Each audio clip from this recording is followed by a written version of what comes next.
அன்பான மாணவர்களே வணக்கம். கல்வி திணைக்களமும் தேசிய கல்வி நிறுவனம் இணைந்து 12ஆம் தர மாணவர்களுக்கான கற்பித்தல் முறைகளில் புவித்தொகுதி சம்பந்தமான விடயங்களை கற்பிப்பதற்காக இன்று நாங்கள் புவித்தொகுதி என்றால் என்ன என்ற விடயத்தை நாங்கள் எடுத்து பார்க்க போகின்றோம். ஆகவே இதில் முதல் மாணவர்கள் அறிந்திருக்க வேண்டிய விடயம், நாம் வாழும் சூழலின் தன்மையையும் அதன் செயல்முறையையும் பரிசீலித்து அதன் சமநிலையை பேணுவதற்கு பங்களிப்பை செய்ய வேண்டும். தேர்ச்சி மட்டம் புவித்தொகுதியை நல்ல முறையில் வழங்கிக் கொள்ள வேண்டும். கோளத்தின் கட்டமைப்பின் முக்கியத்துவத்தினை வழங்குதல், வளிமண்டல தொகுதியின் தன்மையினை முக்கியத்துவத்தினையும் வழங்கிக் கொள்ளல், நீர்க்கோளத்தின் தன்மையை முக்கியத்துவத்தையும் வழங்குதல், உயிர்கோளத்தின் தன்மையை முக்கியத்துவத்தையும் வழங்குதல், புவித்தொகுதியின் சமநிலையை பேணிக்கொள்வதன் முக்கியத்துவத்தை நாங்கள் சிந்திக்க வேண்டும். ஆகவே நாங்கள் தேர்ச்சி விடயங்களையும் கற்றல் பெறுபவர்களையும் இந்த பாட அலகிலிருந்து உற்று நோக்க வேண்டும். மாணவர்களே, புவித்தொகுதி என்பது யாது என்பதை நாங்கள் உதாரணங்களுடன் விளக்கிக் கொள்ள வேண்டும். புவித்தொகுதியின் தன்மையையும் அதன் உப பிரிவுகளையும் விளங்கிக் கொள்ள வேண்டும். வளிமண்டலத்தின் கட்டமைப்பு சேர்க்கை செயல்முறையை அறிதல், கற்கோளத்தின் கட்டமைப்பு சேர்க்கை செயல்முறையை அறிந்து கொள்ள வேண்டும். மேலும் நீர்க்கோளத்தின் பரம்பல் சேர்க்கை செயல்முறையை விளங்குதல், உயிர்கோளத்தின் சேர்க்கை மற்றும் முக்கியத்துவத்தினை விளக்குவர், புவித்தொகுதியின் கூறுகளுக்கிடையிலான இடைத்தொடர்புகளை வழங்க வேண்டும், புவித்தொகுதியின் சமநிலையை பேணுவது முக்கியத்துவத்தை வழங்கிக் கொள்ளல் போன்ற கற்றற்பெறுபவர்களின் அடிப்படையில் நாங்கள் இன்று புவித்தொகுதியின் பிரதான அம்சங்களை இன்றைக்கு எவ்வாறு காணப்படுகின்றது என்ற அடிப்படையான விடயங்களை விளங்கிக் கொள்வதற்கு புவித்தொகுதியை பல்வேறு வகைப்படுத்தி நாங்கள் வாழ்கின்ற பூமியில் புவித்தொகுதியின் சிறப்பு அம்சங்களையும் அது எவ்வாறு காணப்படுகின்ற என்ற விடயத்தினையும் தொகுதி பற்றிய ஆய்வில் பலவிதமான தொகுதியையும் அடையாளப்படுத்தியிருக்கின்றார்கள். இந்த அடிப்படையில் மாணவர்களே அவதானியங்கள், நாங்கள் வாழ்கின்ற பூமி பாரிய ஒரு தொகுதியாக காணப்படுகின்றது. இப்போ மாணவர்களுக்கு தெரியும் தொகுதி என்றால் என்ன என்பதும் தொகுதியோடு காணப்படுகின்ற விடயங்களையும் நாங்கள் இங்கு கற்றிருக்க வேண்டும். ஒன்றுக்கு மேற்பட்ட ஒன்றுடன் ஒன்று இடைத்தாக்கம் கொண்ட கூறுகளை கொண்டதும் அங்கு உள்ளீடு களஞ்சியப்படுத்தல் செயல்முறைகள் வெளியீடுகள் போன்ற விடயங்களை உள்ளடக்கிய அமைப்பினா நாங்கள் தொகுதி என்று நாங்கள் சொல்லலாம். அவை இந்த தொகுதிகளை ஒரு கட்டமைப்பு கொண்டதாக காணப்படுகின்றன. அதாவது ஒன்றுக்கு மேற்பட்ட கூறுகள் உள்ளடக்கிய ஒழுங்குகள் இன்றைக்கு முறையாகவும் செயல்திறனாகவும் இயக்கங்களை கொண்ட அமைப்புடையதாக காணப்படுகின்றது. ஒரு தொகுதியினுள் காணப்படும் மூலகங்கள் போலவே பல மூலகங்களும் இருக்கின்றன. அவை ஒன்றோடொன்று தொடர்பட்ட வகையில் செயல்படுவது, அவற்றுக்கிடையே பாய்கின்ற சக்தி சடப்பொருட்கள் என்று அழைக்கப்படுகின்றது. தொகுதி வகைகள், இடைத்தொடர்புகள், சக்தி பாய்ச்சலின் புவியை 3 பெரும் தொகுதிகளாக பிரிக்கலாம். தனி தொகுதி, திறந்த தொகுதி, மூடிய தொகுதி. இந்த படத்தை நீங்கள் அவதானிக்கலாம். இந்த 3 வகையான தொகுதியையும் எவ்வாறு அமைப்பெற்று காணப்படுகின்றது என்ற அடிப்படையான அம்சத்தை நாங்கள் எடுத்து பார்த்தோம். இந்த தனித்தொகுதி என்ற விடயத்தில் இன்றைக்கு இயற்கை விஞ்ஞானத்தில் தனித்தொகுதி வெளிப்புற பரிமாற்றம் இல்லாத தொகுதியாக காணப்படுகின்றது. இந்த படத்தில் காட்டுகின்ற மாதிரி வெளிப்புற தொடர்புகள் இல்லாத தனி தொகுதியாக இது காணப்படுகின்றன. இது எந்த தொகுதியுடனும் தொடர்பினை வைத்திருக்கின்றன. மொத்த சக்தியும் சடப்பொருட்களும் பரிமாற்றப்படாமல் நிலையாக இருக்கின்ற ஒரு தன்மையை இது எடுத்து காட்டுகின்றது. அதாவது இத்தொகுதியில் இருந்து எந்த பொருட்களையும் வெளியேறவோ அல்லது உள்நுழையவோ முடியாத நிலையை காணப்படுகின்றது. ஆனால் அத்தொகுதிக்குள்ளே சுற்றி வர முடியும். முழு தொகுதியையும் உண்மையான தனித்தொகுதி பிரபஞ்சமே காணப்படுகின்றது. உதாரணமாக தொகுதிக்குள் உள்ள சடப்பொருட்கள் மற்றும் பிற இடங்களில் உள்ள சடப்பொருட்கள் ஈர்ப்பு சக்தி எப்பொழுதும் காணப்படுகின்றன. எனினும் உண்மையான தொகுதி ஒரு வரையறுக்கப்பட்ட தொகுதியாக இருக்கலாம். இங்கே பாருங்கள், இந்த படத்திலிருந்து மூலக்கூறு A, மூலக்கூறு B, உள்ளோடு இங்கே இடைத்தாக்க செயல்முறையில் சக்திகள் ஒன்றோடொன்று எவ்வாறு இடைத்தொடர்பை கொண்டு காணப்படுகின்றது என்பதுதான் இந்த வரைபடத்தின் ஊடாக உங்களுக்கு தெளிவாக சொல்வது. பிக்கும் ஏக்கும் என்ன தொடர்பு, அப்போ அதிலிருந்து மூலக்கூறு வெளியீடு எவ்வாறு நடைபெறுகின்றன, அவன் ஏக்கும் பிக்கும் நடைபெறுகின்ற சக்தியில் எவ்வாறு இடைத்தாக்கம் நடைபெறுகின்ற சக்திகள் வெளியிடப்படுகின்றன, எவ்வாறு உள்ளோடு வெளியீடுகளும் ஏயிலே மீயிலே நிகழ்கின்றது என்பதுதான் இங்கு காணப்படுகின்ற முக்கியமான அம்சம்.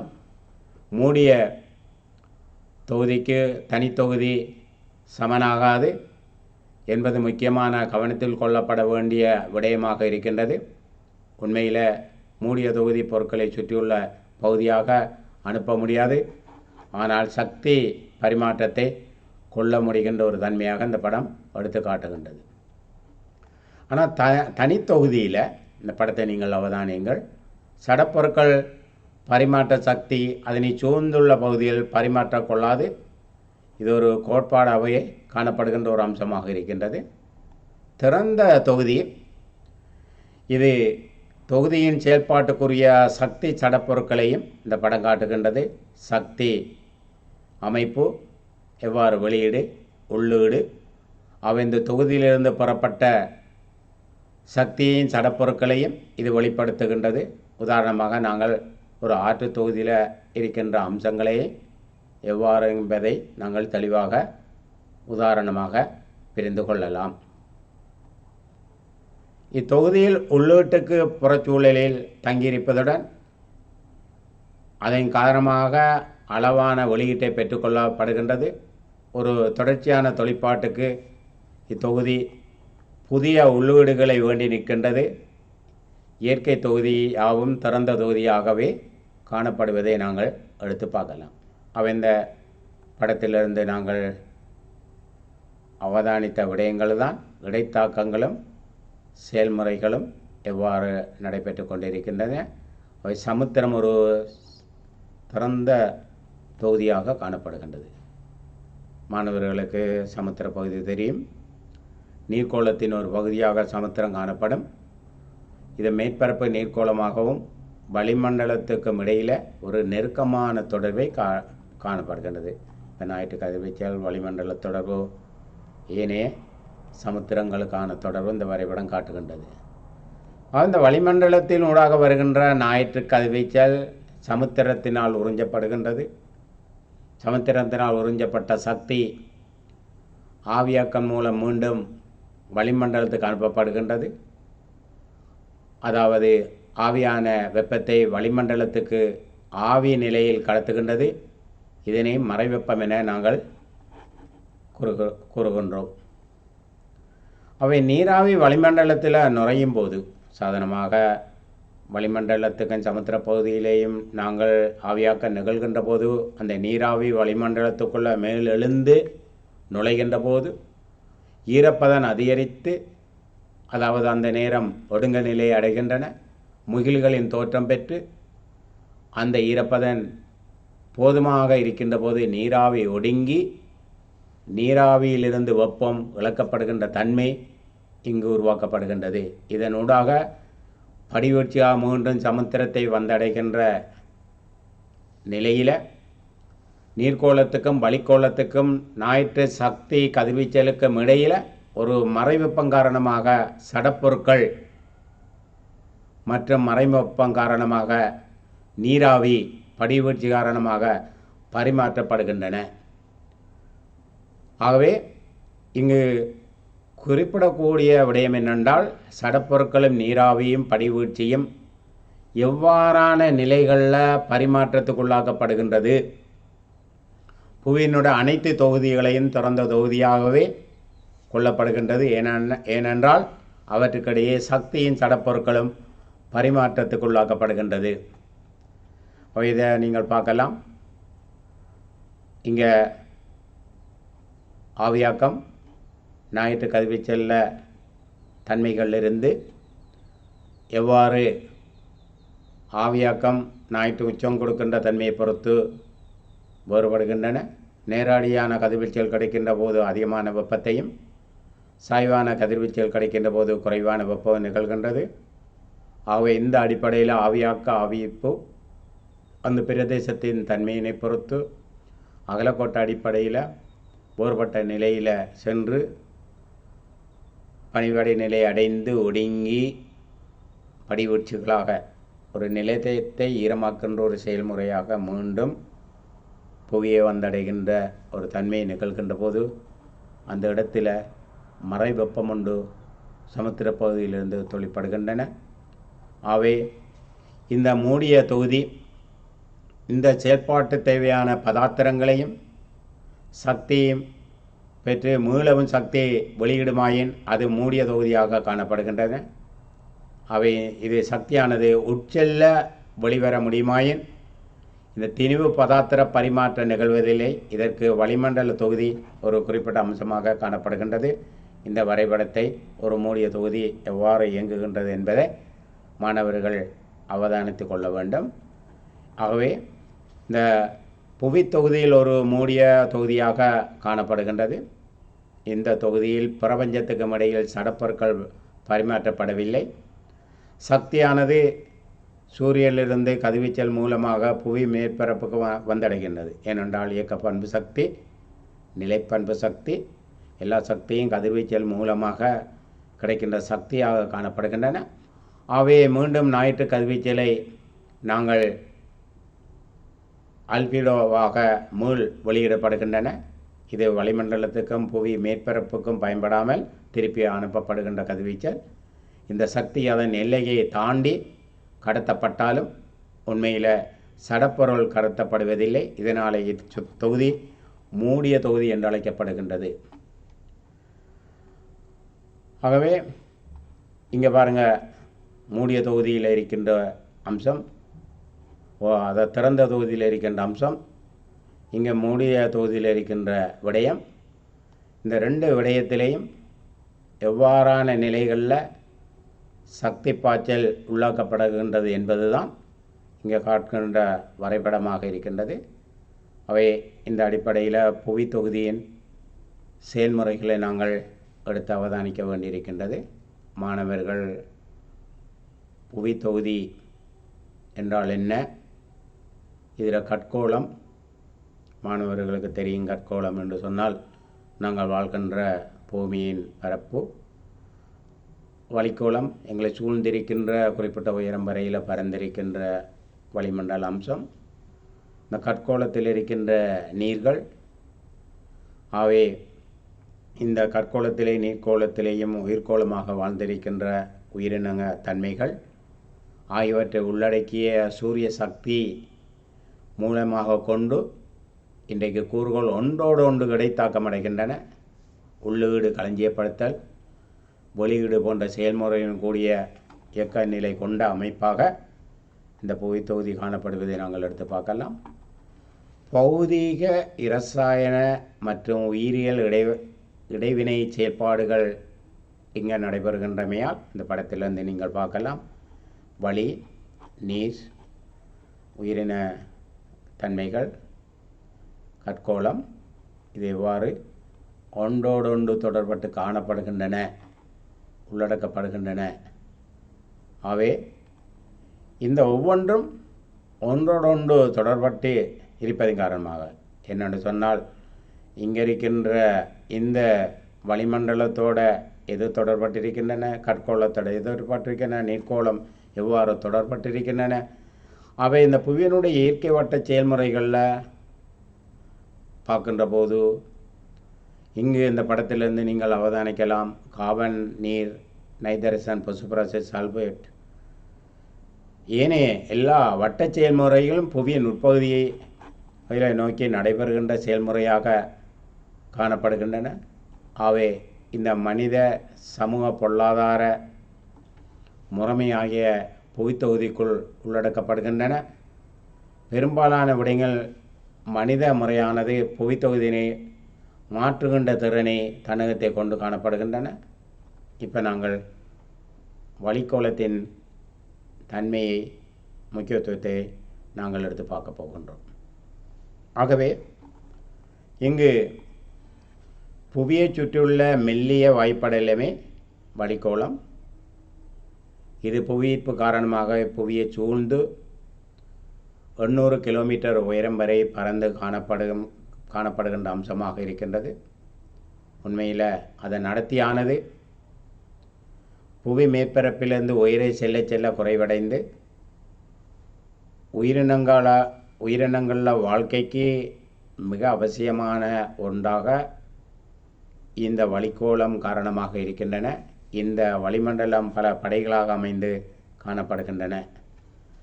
அவை புவியின் மேற்பரப்பிலிருந்து ஆரம்பித்து நாங்கள் பார்க்கலாம் புவிர மேற்பரப்பு. அடுத்த பகுதியில் நாங்கள் பார்க்கலாம் அதாவது மாறல் மண்டல எல்லை, அடுத்தது படமண்ட எல்லை, இடைமண்டலம், அயனமண்டல வழிகள் என்ற ரீதியில் ஒவ்வொரு படைகளாக பிரிந்து நோக்கப்படுகின்ற அவற்றுக்கிடையான தெளிவான எல்லைகள் காணப்பட மாட்டாது. இந்த வளிமண்டலத்தில் பல்வேறு விதமான வாயுக்கள் அங்கு காணப்படுகின்றன. எங்களோட உயிர் வாழ்க்கைக்கு தேவைப்பட்ட ஆக்சிஜன் கூட இந்த வளிமண்டல வாயுக்களில் காணப்படுகின்றது. ஏனைய கார்பன் ஆக்சைடு, ஏனைய வாயுக்கள் எல்லாம் கலந்த ஒரு கலவையாகவும், உண்மையில் நீராவி, தூசி, துணிக்கைகள், புகை மண்டலம் என்பனவும் இதன் சேர்க்கையாக காணப்படுகின்ற அம்சமாகவும் அமைந்திருப்பதை நாங்கள் அவதானிக்கலாம். இவற்றின் அளவுகள் உயரை செல்ல செல்ல மாறுபட்டு காணப்படுகின்றன. புவி மேற்பரப்பிலிருந்து 3 கிலோமீட்டர் உயரத்துக்குள் காணப்படும் நீராவியானது வானிலை, காலநிலை தோற்றத்துக்கும் படிவீழ்ச்சி வகைகளுக்கும் ஆரம்பிக்கும். ஆகவே புவிர மேற்பரப்பிலிருந்து 18 கிலோமீட்டருக்குள்ளான் இந்த உயிர்கோளம் இருக்கின்றது. இந்த உயிர்கோளத்துக்குள்ளான் வானிலை, காலநிலை, படிவீழ்ச்சி, இடிமின்னல் போன்ற நிகழ்வுகள் நடைபெறுவதற்கு ஒரு சாத்தியமாக இருக்கின்றது. இந்த அடிப்படையில் வளிமண்டலத்தில் காணப்படுகின்ற பிரதான வாயுக்கள் என்ற அடிப்படையில் நாங்கள் எடுத்து பார்த்தால் இங்கு நிரந்தரமான வாயுக்கள் இருக்கின்றன, மாறுபடும் வாயுக்கள் இருக்கின்றன, அடுத்தது மந்த வாயுக்கள் இருக்கின்றன. அவை இதில் 2 வாயுக்கள் உண்டு, மாறுபடும் வாயுக்கள், அடுத்தது நிரந்தரமான வாயுக்கள். ஏன்னா ஆக்சிஜன் நிரந்தரமாக இருக்குது 21%, நைட்ரசனும் 78% நிரந்தரமாக இருக்குது. ஆனால் கார்பன் ஆக்சைடு 0.03, ஆனால் மாறுபடும் வாயுக்கள். எப்படி மாறுபடும்? உயிர்ச்சோட்ட மூலங்களை அழிப்பதால், காடுகள் அழிப்பதால் வருடம் கார்பன் ஆக்சைடு செறிவு அதிகரிக்கப்படும். அதே மாதிரி ஓசோன், நீராவி இதெல்லாம் பச்சை விட்டு வாயுக்கள். என்ன அதே மாதிரி அந்த வாயுக்கள் என்ற ஆகான், ஹீலியம் போன்ற வாயுக்கள் எல்லாம் காணப்படுகின்றன. ஆகவே நிரந்தரமாக இருக்கின்ற வாயுக்கள், மாறுகின்ற வாயுக்கள், இந்த மாறுகின்ற வாயுக்களால் என்ன பாதிப்புகள் ஏற்படுகின்றன என்பது கூட நாங்கள் அறிந்து கொள்ளலாம். அவை வளிமண்டலத்தின் நுண்ணுயிர்கள், அடுத்தது மகந்திர மணிகள், நுண்தாவர வகைகள், ஏனைய அசேதன தூள்கள் வளிமண்டலத்தில் சேர்கின்றன.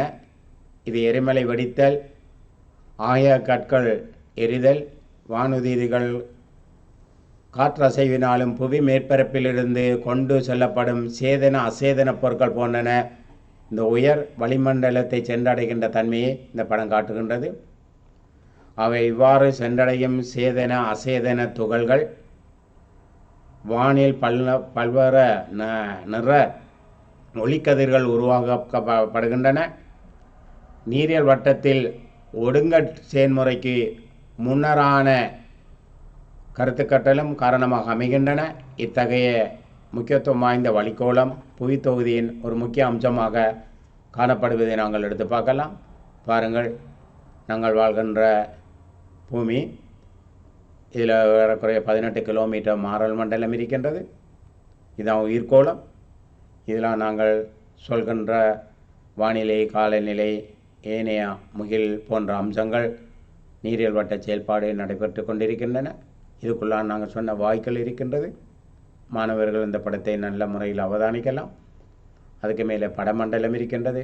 இதில் ஒரு படையொன்று இருக்கின்றது, மாட்டரிப்பு எல்லை. அந்த எல்லையிலான ஓத்துரி காணப்படுகின்றது.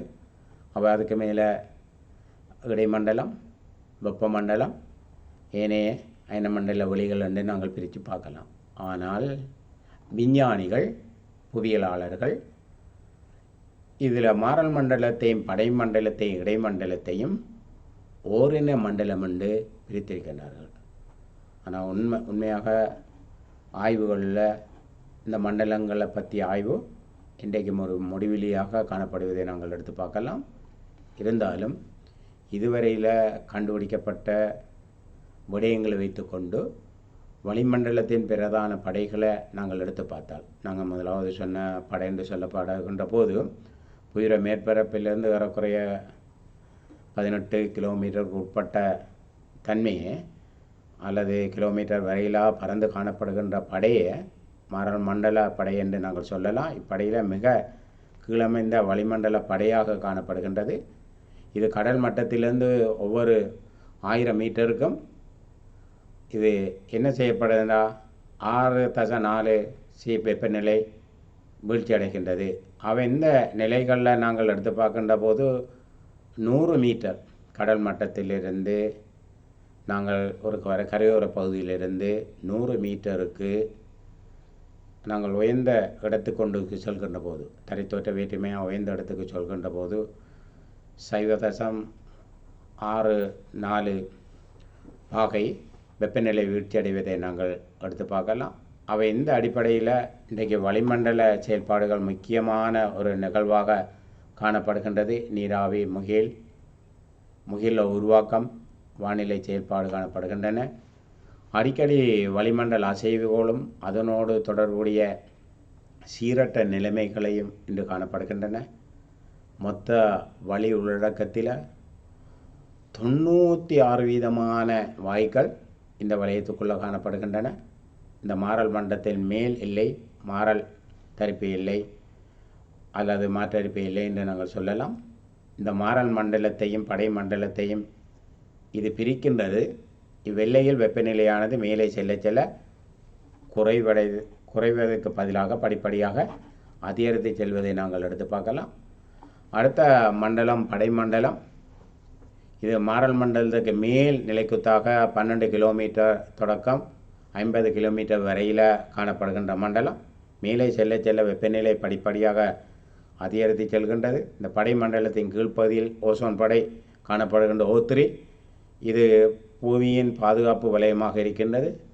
ஓசோன் படை மூலம் புவியின் மேற்பரப்பு வாழ்க்கைக்கு தீங்கு விளைக்கும் புற ஊதா கதிர்கள், உண்மையில் அந்த புற ஊதா கதிரை அது தடுத்து நிறுத்துது.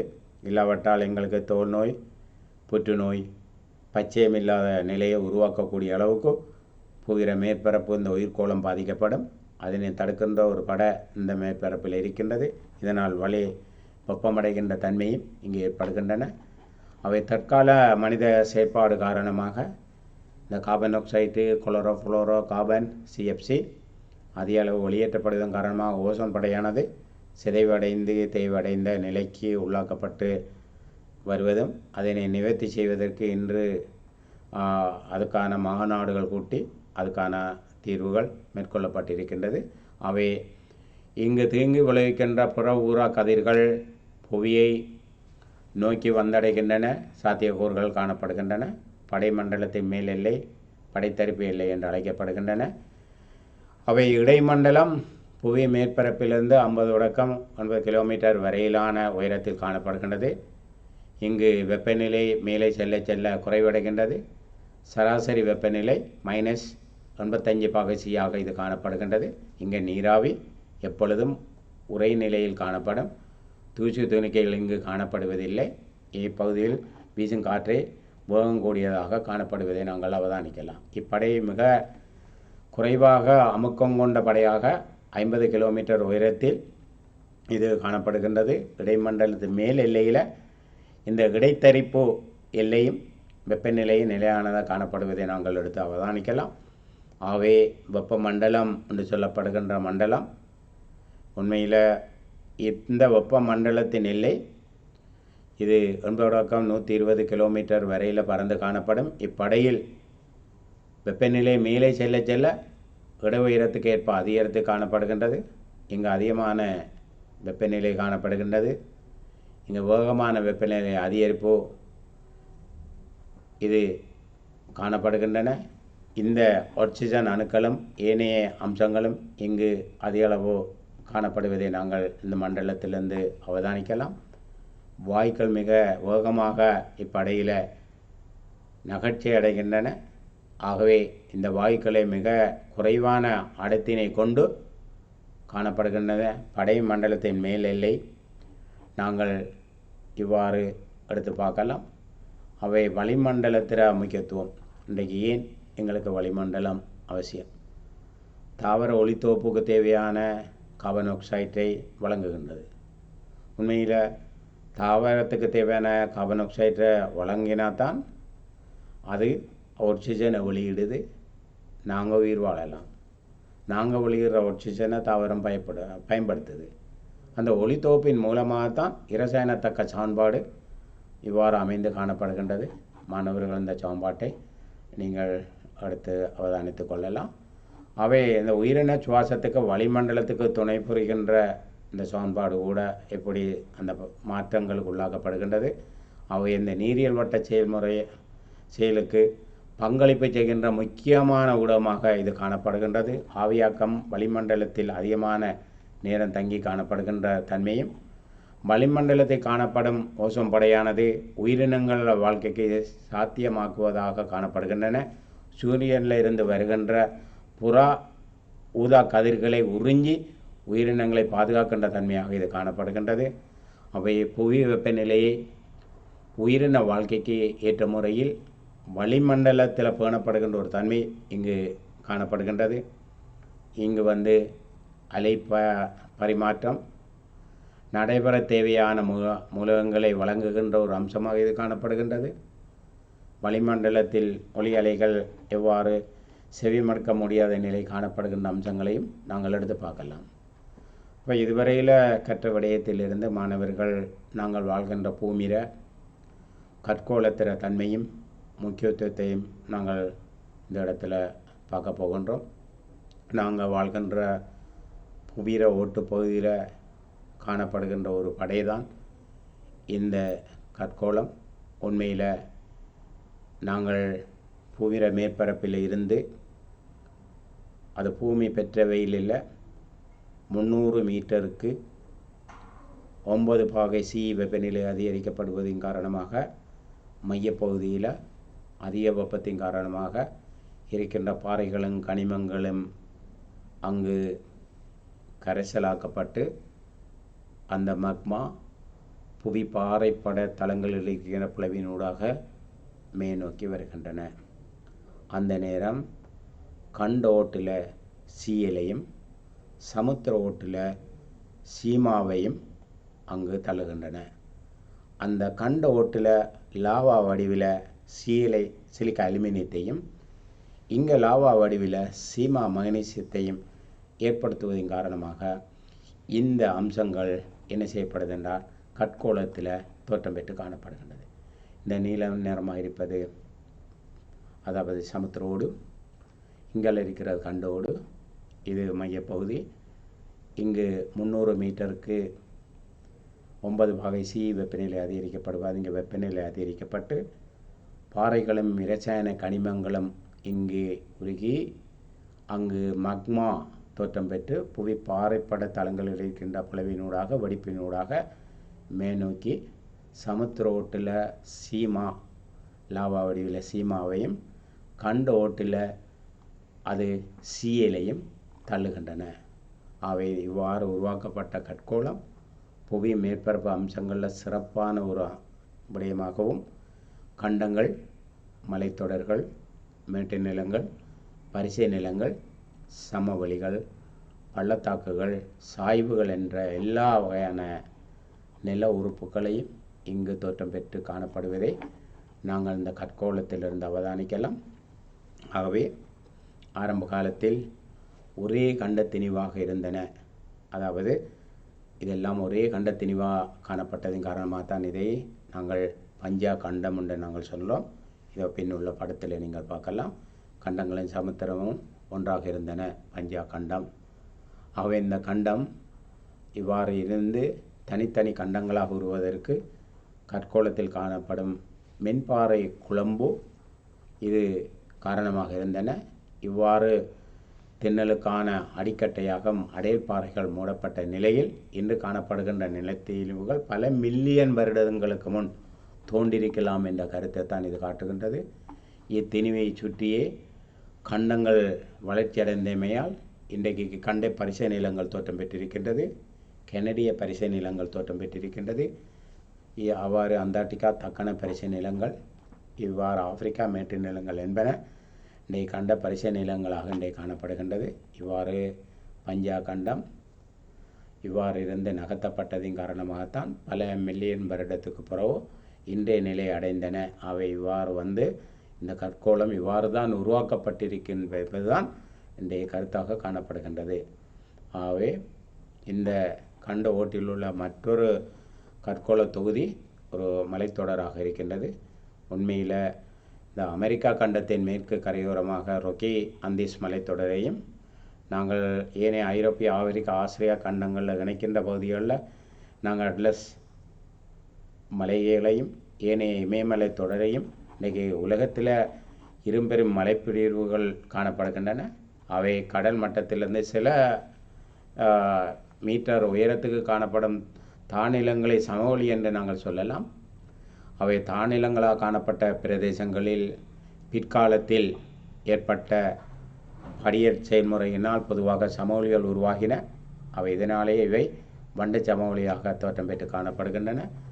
அவை இந்த சமவெளி அவற்றின் தோற்றத்துக்கு அடிப்படையில் உள்நாட்டு தாழ்நிலங்கள், கரையோர சமவெளிகள், திண்ண சமவெளிகள் என இன்றைக்கு பல வகையாக பிரிக்கப்படும். இத்தகைய கற்கோளத்தின் அம்சங்கள் இன்றைக்கு புவித்தொகுதியில் முக்கிய உறுப்புகளாக உயிர்கோளத்தை மதியிடமாக காணப்படுவதை அவதானிக்க வேண்டும்.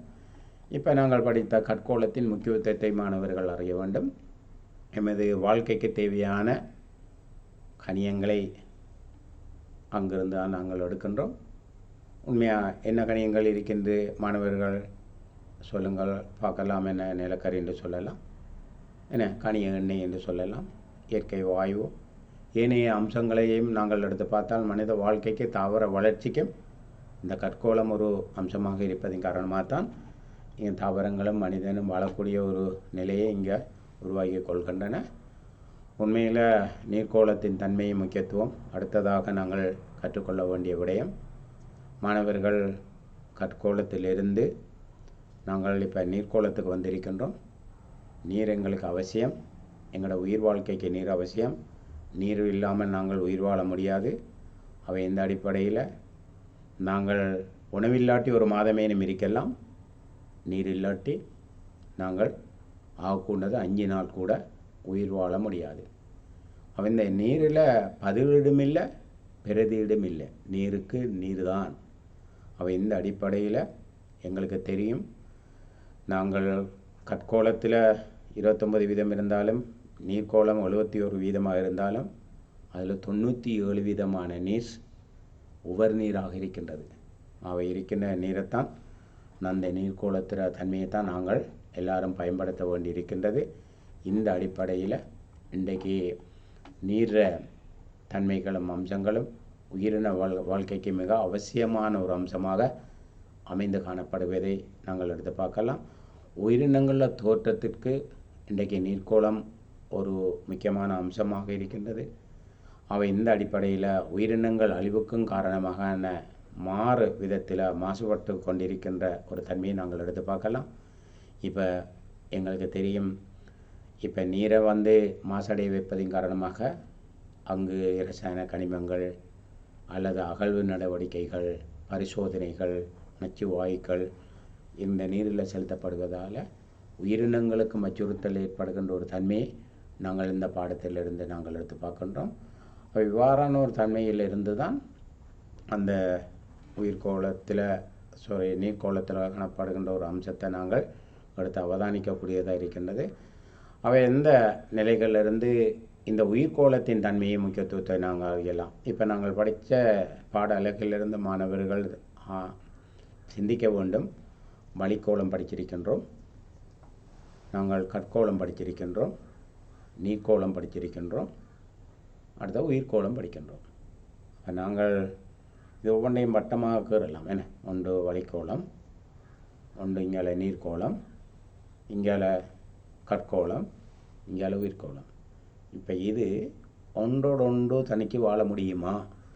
இது எவ்வாறு ஒன்றோடொன்று தொடர்பட்டிருக்கின்றது பாருங்கள். வளிக்கோளம் நீர்க்கோளத்தோட தொடர்பட்டிருக்கு, நீர்க்கோளம் வளிக்கோளத்தோட தொடர்பட்டிருக்கு. என்ன, நிலக்கோளம் வளிக்கோளம் இது எதோடப்பட்டிருக்கு? கற்கோளத்தோட தொடர்பட்டிருக்கு. அப்போ இந்த ஒவ்வொரு இதையும் பார்த்தா ஒன்றோடொன்று தொடர்பட்ட நிலையிலாம் இது இருக்கின்றது, ஒன்றோடொன்று இடைத்தாக்கம் அடைந்த நிலையிலாம் இருக்கின்றது.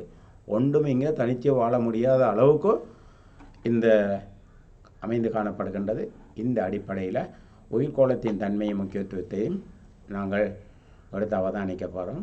உயிரினங்களையும் அவை வாழ்கின்ற சூழலையும் உயிர்கோளம் என்று நாங்கள் சொல்லலாம். அதிக உயிரினங்களை புதிர மேற்பரப்பிலேயே இன்றைக்கு வாழ்கின்றது. எங்களுக்கு தெரியும், உயிரின வாழ்க்கைக்கு தேவையான நீர், வழி, உணவு, சூரிய ஒளி இன்றைக்கு மிக முக்கியமான அம்சம்.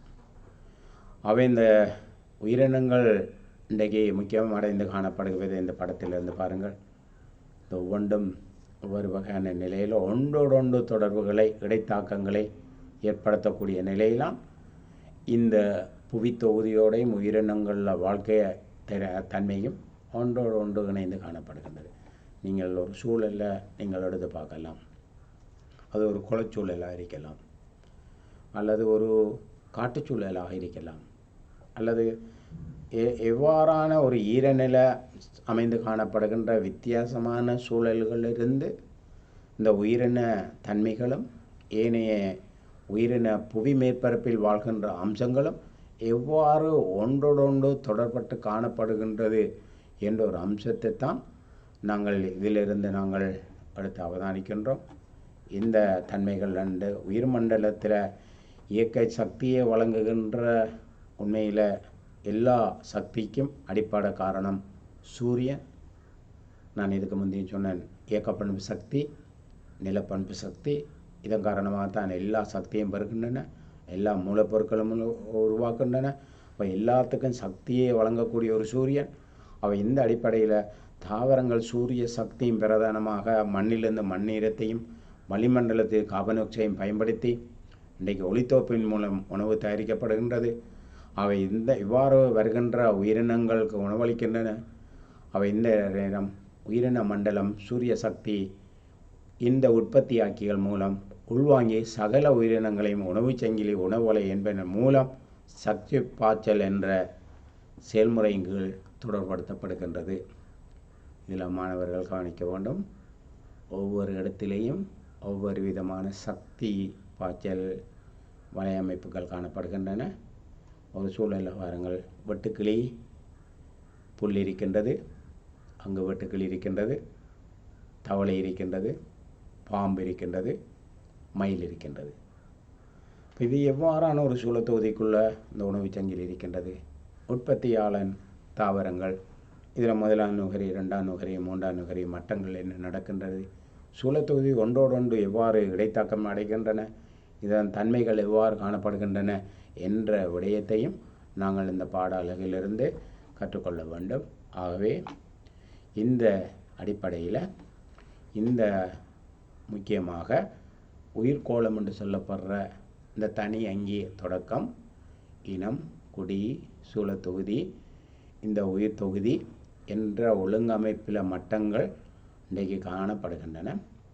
இந்த மட்டங்களில் இந்த சூழத்தொகுதியில் அமைந்து காணப்படுகின்ற கூறுகளில் உயிருள்ள கூறுகள், இப்போ உங்களோட சூழலில் உயிருள்ள கூறுகள் என்ன, உயிரற்ற கூறுகள் என்ன, இது ரெண்டுக்கும் இடையில் எவ்வாறு இடைத்தொடர்புகள் நடைபெறுகின்றன, இதன் தாக்கங்கள் என்ன, இதுகள் காரணமாக அந்த சூழத்தொகுதி எவ்வாறான மாற்றங்களுக்கு, அம்சங்களுக்கு உள்ளாக்கப்படுகின்றது என்ற விடயத்தை நாங்கள் இந்த பாடத்திலிருந்து கற்றுக்கொள்ள வேண்டும். அவை இந்த சூழத்தொகுதி அம்சங்களை நாங்கள் எடுத்து பாருங்கள். இந்த சூழத்தொகுதியில் ஒன்று உற்பத்தியாக்கி, ஆகவே நுகரி பிரியாக்கி. இன்னொரு சூழத்தொகுதியில் உயிருள்ள கூறுகள், சேதன அசேதன இறந்த தாவர விலங்கின பகுதிகள். அவை இங்கே நாங்கள் எடுத்து பார்க்கின்ற அந்த கூறுகள் ஒவ்வொன்றும் எவ்வாறான தொடர்புகள், ஒன்றோடொன்று எவ்வாறு இந்த வலைப்பின்னலோடு இருக்கின்றன, இந்த உணவு சங்கிலி முறைகள் எவ்வாறு இருக்கின்றன, இந்த தொடர்புகள் இந்த சூழல் எவ்வாறு இருக்கின்றன, ஒரு உயிரினம் இன்னொரு உயிரினத்தோடு எவ்வாறு போட்டி போடுகின்றன, இதன் தன்மைகள் என்ன என்பதை மாணவர்கள் சிந்திக்க வேண்டும். உங்களோட பிரதேசத்தில் இருக்கின்ற சூழத்தொகுதியை பார்க்கலாம். இன்றைக்கி இந்த சூழத்தொகுதியில் அபாய நிலையில் இருக்கின்ற உயிரினங்கள், இன்றைக்கி அபாய நிலையிலிருந்து பரம்பரை இல்லாமல் போகிற உயிரினங்கள், இந்த சூழத்தொகுதியில் இருக்கின்ற பல்வகையான அம்சங்கள், இன்றைக்கு ஒன்றோடு ஒன்று போட்டி போடக்கூடிய அம்சங்கள். இன்றைக்கி மனிதனுக்கும் யானைக்கும் போராட்டம், இன்றைக்கி அந்த இருப்பிடம் பாதிக்கப்பட்டிருக்கின்றது. இப்போ ஒரே வகையான உயிரினம் அந்த சூழலை விட்டு இல்லாமல் போயிருக்கின்றது. அப்போ இந்த சூழத்தொகுதியில் ஒரு சமநிலையை நாங்கள் உருவாக்கி கொள்ள வேண்டுமாக இருந்தால், இந்த உற்பத்தியா ஆக்கிகள், நுகரிகள், பெரிய ஆக்கிகள், இந்த சூழத்தொகுதியில் உயிர்கூறுகளில் தொழிற்பாடுகள் எவ்வாறு நடைபெறுகின்றன என்ற ஒரு அம்சத்தை மாணவர்கள் தெளிவாக அறிந்திருக்க வேண்டும். உதாரணமாக மண்ணில் உள்ள பாக்டீரியாக்கள், அதை அழிச்சமென்றால் தாவரம் இறந்தபோது சிதைவடைகின்ற ஒரு நிகழ்வு அங்கே இதன் காரணமாக நடைபெறப் போகுது. அந்த பாக்டீரியா அழிக்கப்பட்டால் அங்கே சிதைவடைகின்ற செயல்பாடு எவ்வாறு இருக்கும், இறந்த உயிரினங்கள் எவ்வாறு சிதைவடையும், அப்போ இந்த கூறுகள் எவ்வாறு இயங்க வேண்டும், எவ்வாறு ஒன்றோடொன்று தொடர்பட்டு காணப்பட வேண்டும், இந்த கூறுகளுக்கு இடையின்ற சக்தி பரிமாற்ற மாற்றங்கள் எவ்வாறு நடைபெற வேண்டும் என்ற விடயத்தில் மாணவர்கள் தெளிவாக இருக்க வேண்டும். தங்களோட சூழல், அங்கு இருக்கின்ற உற்பத்தியாக்கிகள், அங்கு காணப்படுகின்ற நுகரிகள், அங்கே இருக்கின்ற பிரிகையாக்கிகள், இந்த 3 விடயமும் ஒரு முக்கியமான அம்சம். அவை இந்த அடிப்படையில் இந்த சூழத்தொகுதியில் உயிரற்ற கூறுகள் என்று சொல்லப்படுகின்ற சேதன பொருட்கள், இறந்த தாவரங்கள், விலங்கின பகுதிகள் எல்லாம் காணப்படுகின்றன. அவை அசேதன பொருட்கள் என்று நாங்கள் கருதுகின்ற போது கணிப்புகள், அயன்கள் காணப்படுகின்றன, பௌதிய காரணி, வெப்பம், மழைவீழ்ச்சி, காற்றுகள். ஆகவே மாணவர்கள் ஞாபகத்தில் வைத்து கொள்ள வேண்டும், உயிர் கூறுகளையும் உயிரற்ற கூறுகளும் இந்த சூழத்தொகுதியில் ஒன்றோடொன்று எவ்வாறு தொடர்பட்ட நிலையில் ஒன்றோடொன்று எவ்வாறு தாக்கத்துக்கு உள்ளாக்கப்படுகின்றது என்ற ஒரு விடயத்தை நாங்கள் கவனத்தில் வைத்து கொள்ள வேண்டும். அடுத்த தன்மையில் இன்றைக்கு நாங்கள் முக்கியமாக எடுத்து பார்க்கின்ற ஒரு விடயம், இன்றைக்கு புவித்தொகுதியில் சமநிலையில் முக்கியத்துவத்தை நாங்கள் எடுத்து பார்க்க போகின்றோம். இந்த உயிர்கோளமானது உயிருள்ள தொகுதியாக காணப்படுவதும், இன்றைக்கு உயிருள்ள தொகுதியாக இந்த உயிர்கோளம் காணப்படுவதும், இந்த உயிர்கள் வாழ்வதற்கு இன்றைக்கு ஒரு சேத்திரன் உள்ள ஒரு அம்சமாகவும் காணப்படுகின்றது. ஆகவே இதுவரையில் மாணவர்கள் கற்ற ஒவ்வொரு விடயத்திலையும் நாங்கள் ஒவ்வொரு விடயமாக நாங்கள் எடுத்து பார்க்கின்றோம். இந்த தொகுதிகள், இந்த புவி தொகுதியில் காணப்படுகின்ற ஒவ்வொரு அம்சங்களும் எவ்வாறு இந்த புவியில் காணப்படுகின்ற பதார்த்தங்கள் பல்வேறு செயல்பாடுகள் உட்படுத்தப்படுகின்றன, மீண்டும் மீண்டும் எவ்வாறு பயன்பாட்டுக்கு உள்ளாக்கப்படுகின்றது. அவை இந்த அடிப்படையில் ஒரு நீரியல் வட்டம் என்ற ஒரு செயல்பாட்டை நாங்கள் எடுத்து பார்த்தாலும் உண்மையில் ஞாயிற்று கதிர்வீச்சு சக்தி என்ன ஒன்று நேரடியாக மறைமுகமாகவோ அங்கிருக்கின்ற பல்வேறு விதமான அம்சங்களிலிருந்து ஆவியாக்க ஆவிப்பு மூலமாக என்ன மேலெழுகின்றன. தாவரங்கள் ஆவிப்பு ஏனைய நீர்நிலைகளிலிருந்து ஆவியாக்கம் எப்படி நிகழ்கின்றன? ஒன்று தாவரத்தின் ஆவிப்பு, ஏரிகள், குளங்கள், மேற்பரப்பு நீர்கள் போன்றவற்றின் மூலமாக ஏற்படுகின்ற தன்மைகள். அடுத்த நிலையை நாங்கள் எடுத்து பார்க்கின்ற போது கடல் சமுத்திர பகுதியில் இருக்கின்ற ஆவியாக்கம். அப்போ இடத்துக்கடம் ஆவியாக்கம் வேறுபட்டு காணப்பட்டாலும் அந்த செயல்பாடு ஒரு வட்டம் ஒழுங்கில் நாங்கள் இந்த இடத்துல விரிவாக எடுத்து நோக்கினால் சமுத்திர பகுதியில் 71% சமுத்திர பகுதியிலும் இருந்து 84% நீர் ஆவியாக செல்கின்றது. அதே மாதிரி நாங்கள் கண்ட பகுதியில் 29% கண்ட பகுதியிலும் இருந்து 16% நீர் ஆவியாக செல்கின்றது. அப்போ மொத்த ஆவியாக்க வீதம் 100%. இப்போ இந்த 100% எங்கிருந்து போகுது? இது ஒரு வரவு செலவு. எங்கிருந்து? நீர், ஆற்று நீர், கிணற்று நீர், தரை நீர், ஏரி, கால்வாய், சாக்கடை நீர், சமுத்திரம். நான் டூச்சம் கொடுப்பதும் காரணம். ஆகவே அவ்வாறு ஆவியாக்க மேலெழுந்து பனிவடை நிலை அடைந்து பனிவடை அடைகின்ற போது அது எவ்வாறு தண்ணீரை பதனை அடைகின்றன, சாரீர பதனை அடைகின்றன. அந்த அடைந்த என்ன செய்து துளிகள் ஒன்றோடு ஒன்று இணைக்கின்றன. உப்பு, மூலக்கூறு, தூசிகளை வைத்து ஒன்றோடு ஒன்று ஒடுங்குகின்றன. ஒடுங்கிய துளிகள் மழையாகவோ பனியாகவோ நிலத்தை ஈரமாக்கின்ற ஒரு செயல்முறையாக மீண்டும் புவிக்கு வந்தடைகின்ற ஒரு தன்மைதான் படிவீழ்ச்சி. இந்த படிவீழ்ச்சி அளவை நீங்கள் எடுத்து பார்த்தால், அதாவது 84% ஆவியாக்கம் செஞ்ச இடத்துல 77% படிவீழ்ச்சியும், இங்கே நாங்கள் எடுத்து பார்க்கின்ற போது இங்கே 16% ஆவியாக்கம் நிகழ்ந்த இடத்துல 23% படிவீழ்ச்சி நிகழ்கின்றது. ஆகவே இந்த 23% படிவீழ்ச்சியும் பல்வேறு விதமான மாநில ஏனைய பயிற்சிய நடவடிக்கை, வடிநிலங்கள், ஆறுகள், பல்வேறு தேவைகளுக்கு பயன்பட்டு மிகுதியான நீர் கழிவு நீரோட்டமாக சமுத்திரத்துக்கு சென்றடைகின்றன. அவை இந்த சமுத்திரத்துக்கு சென்றடைகின்ற நீர் எத்தனை வீதம்? 7% என்று சொன்னால் அந்த 23% தான் 7% சமுத்திரத்துக்கு சென்றடையுது. அவை சமுத்திரத்தில் 7% செஞ்சால் 77% படிவீழ்ச்சி கிடைக்கின்ற நீர்நிலைக்கு அங்கே என்ன படிவீழ்ச்சி கிடைக்கின்றது? 77ஓட 7 கூட்டினால் 84. அவை 23 படிவீழ்ச்சி கிடைக்கின்ற இடத்துக்கு 7% கழித்தால் 16. இது ஒரு நீண்ட கால ரீதியில் சமப்படுகின்ற போதுதான் இந்த புவிச்சூழல் சமநிலையானது ஒரு சமநிலை தன்மையை அடையக்கூடிய வாய்ப்பை உருவாக்குகின்றது. அவை இது சாதாரணமாக ஒரு நீர் வட்டம் சொன்னோம். அதே மாதிரி நாங்கள் கார்பன் வட்டம், அந்த வட்டம் இவ்வாறு இயங்குகின்றன. அதே மாதிரி அங்கே இருக்கின்ற ஏனைய வாய்க்கல்ல செயல்பாடுகள், அங்கே இருக்கின்ற தாவர அம்சங்கள் எவ்வாறு ஒன்றோடொன்று தொடர்பட்டு இருக்கின்றன. ஆக்சிஜன் வட்டம் எவ்வாறு இயங்கிக் கொண்டிருக்கின்றன. அவை இந்த உயிர்கோளத்தில் இருக்கின்ற தாவரங்கள், விலங்குகள் இவ்வாறு காணப்படுகின்ற தனி செயல்பாடானது ஒன்றில் ஒன்று எவ்வாறு தங்கி செயல்படுகின்றன, ஒன்றில் ஒன்று எவ்வாறு இடைத்தாக்கம் ஒன்று காணப்படுகின்றன என்ற அடிப்படையான அம்சங்களும் இன்றைக்கு ஒரு முக்கியத்துவம் அடைந்து காணப்படுகின்றது.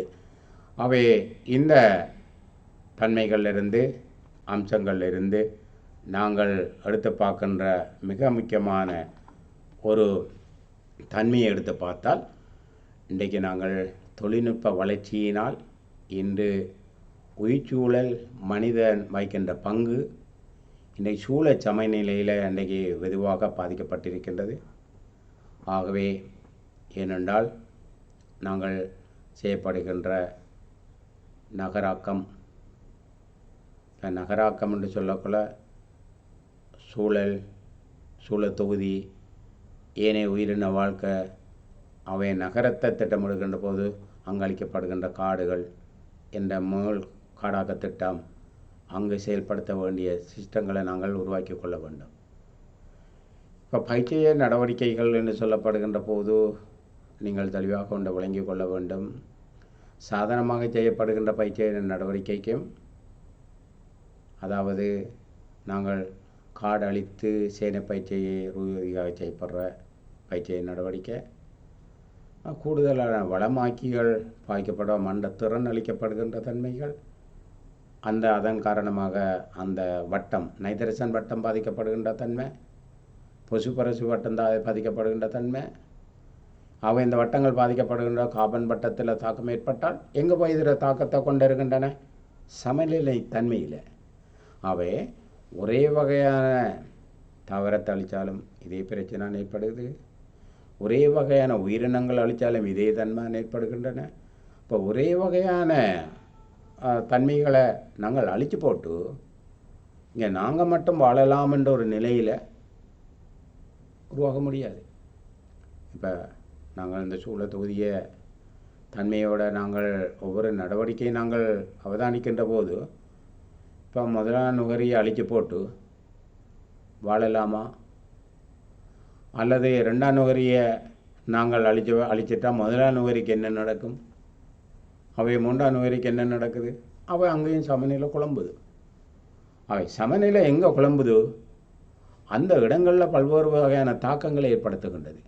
உதாரணமாக எல்லா வகையான பயிற்சி நடவடிக்கையின் தாக்கம் அந்த சுற்றுச்சூழலில் தாக்கத்தை ஏற்படுத்துகின்றன.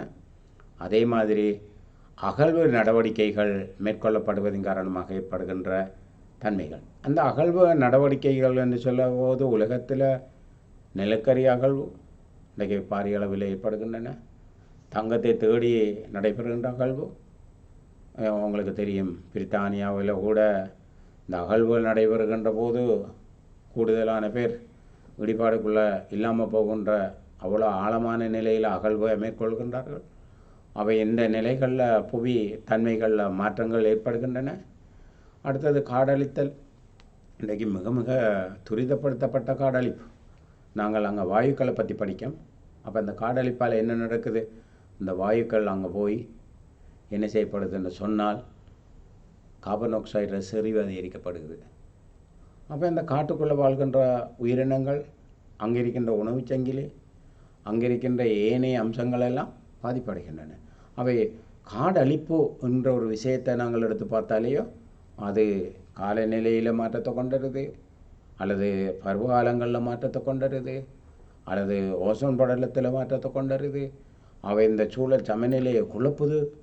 அவை இந்த சூழல் சமநிலையை குழப்பக்கூடிய அம்சமாக இருக்கு. இப்போ இன்னும் நாங்கள் என்னென்னு சொன்னால், இந்த காடழிப்பு வருடம் அதிகரிக்கப்படுற கார்பன் டை ஆக்சைடு இல்லை, இன்னும் அதிகரிக்கப்பட்டால் கடல் சூழலில் இருக்கின்ற முருகைக்கற்பாறைகள் என்ன செய்யும்? கார்பன் டை ஆக்சைடால் அழிக்கப்பட்டுரும். ஏண்டா முருகைக்கற்பாறைகளில் பருவகாலங்கள் மாற்றம் அடைகின்ற போது தாக்கம் உள்ளாக்கப்படும். அவன் அந்த நேரம் அது அழிக்கப்பட்டால் அங்கே பாரிய அளவான கடல் பரப்புகளில் முருகைக்கற்பாறைகளில் மீன் உற்பத்தி சூழலில் பாதிப்பை ஏற்படுத்துகின்றது. அவை இந்த அடிப்படையான அம்சங்களில் துரிதப்படுத்தப்பட்ட காடழிப்போ அல்லது காட்டுக்கு நெருப்பு கொடுத்ததோ அல்லது எவ்வாறான காடழிப்பும் இந்த சூழத்தொகுதியை பொறுத்தளவில் திட்டமிட்ட நிலையில் நாங்கள் எதையும் செய்ய வேண்டும். காடழிப்புன்ற ரீதியில் உட்கட்டம் அபிவிருத்திக்காக இருக்கலாம், அல்லது நெடுஞ்சாலைகள் அமைப்பதற்காக இருக்கலாம், அல்லது ஏதாவது ஒரு அபிவிருத்தி பொருளாதார நடவடிக்கை இருக்கலாம். அதுக்கேற்ற மீள்நடகையையும் திட்டங்களையும் அளிக்கப்படுகின்ற காடுகளையும் கவனத்தில் கொண்டு நாங்கள் திட்டங்களை மேற்கொள்ள வேண்டும். இல்லாட்டி பாரிய பிரச்சனைகள் தோற்றிக்கப்படுது. கழிவு பிரச்சனைகள் கூட, அங்கு திண்மை திரவ கழிவுகள் கூட இந்த சூழலில் பல்வேறு விதமான சமநிலையை குழப்பக்கூடிய அம்சங்களாக இருக்கின்றன. இதன் விளைவாகத்தான் இன்றைக்கு சூழல் சமநிலை குழம்புகின்ற தன்மையில், மாற்றங்களுக்குள்ளாக்கப்படுகின்ற தன்மையில் அமைந்து காணப்படுகின்ற விடயங்களாக நாங்கள் எடுத்து அவதானிக்கலாம். ஆகவே இதுவரையில் நாங்கள் கற்ற பாடங்களில் இருந்து அவதானித்த ஒரு விடயம் என்னென்னு சொன்னால், மாணவர்கள் தெளிவாக விளங்கிக் கொள்ள வேண்டும். அதாவது புவி தொகுதியில் இருக்கின்ற வளிக்கோளம், அதே மாதிரி நீர்க்கோளம், அடுத்தது உயிர்கோளம், கற்கோளம். இது ஒன்றும் தனிச்சு வாழ முடியாது. ஒன்று அழிவு இன்னொன்றுக்கு தாக்கத்தை கொண்டிருக்கின்றன. அவை ஒன்றோடு ஒன்று இடைத்தாக்கமடைந்து ஒன்றோடொன்று தொடர்பட்ட நிலையிலாம் இந்த கோள்கள் இயங்கிக் கொண்டிருக்கின்றன. ஆகவே சூழல் சமநிலையை ஏற்படுத்த வேண்டுமாக இருந்தால் இந்த ஒவ்வொரு கோளையும் சிறந்த முறையில் ஒரு சமநிலை தன்மையில் எல்லாத்தையும் நாங்கள் கவனித்துத்தான் நாங்கள் திட்டமிடும். இந்த அடிப்படையான அம்சங்களை வைத்துத்தான் ஒவ்வொரு புவி தொகுதியில் இருக்கின்ற ஒவ்வொரு விடயங்களையும் இங்கு நாங்கள் எடுத்து பார்த்திருக்கின்றோம். இந்த அடிப்படையில் நீங்கள் வாழ்கின்ற சூழலை நீங்கள் அறிய வேண்டும். இந்த சூழலுக்கு ஏற்ற விதமான விடயங்களை நீங்கள் படித்த கல்வியை கொண்டு இந்த சூழலை நாங்கள் எவ்வாறு மேம்படுத்தலாம், சூழல் அழிவிலிருந்து எவ்வாறு பாதுகாத்து கொள்ளலாம். இந்த புவி தொகுதியில் இருக்கின்ற எங்களோட தொடர்பற்றிருக்கு, உயிர்கோளம் தொடர்பற்றிருக்கு, வளிக்கோளம் தொடர்பற்றிருக்கு, நாங்கள் கற்கோளத்தில் தொடர்பற்றிருக்கோம். இந்த எல்லா கோளோடையும் எங்களோட வாழ்க்கை முறையும் தொடர்பட்டு ஒரு அம்சமாக இருக்கின்றது. அவை இதுவரையில் நாங்கள் கற்ற பாடத்தை தெளிவாக நீங்கள் பற்றி பயன்பெற வேண்டும் என்று கேட்டு, அவை இதுவரையில் கேட்ட அறிவுரையும் கருத்துக்களையும் பெற்று மாணவர்கள் நல்ல முறையில் வளம் பெறணும் என்று கேட்டுக்கொண்டு விடைபெறுகின்றேன். வணக்கம்.